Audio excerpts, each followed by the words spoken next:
A properly aligned clutch makes all the difference in clutch life and performance. That's why Road Choice offers a unique kit of all metal alignment tools that allow you to install one component at a time. The technician begins by installing 2 guide studs in the flywheel. Next, an alignment shaft is placed in the pilot bearing. The studs and alignment shaft are included in the kit. Now the technician can begin installing the clutch, starting with the disc, followed by the center plate. Make sure the drive lug is between the 2 studs. Then install the other disc and clutch cover assembly.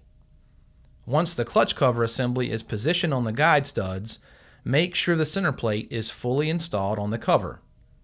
Thread the kit's T-handle into the alignment shaft, secure the perimeter bolts, then remove the guide studs and reinstall the bolts. With the clutch bolted and torqued properly to the flywheel, pull the T-handle to remove the alignment shaft and complete the installation. These tools in this handy kit make clutch alignment easy, efficient, and accurate. Learn more at roadchoice.com.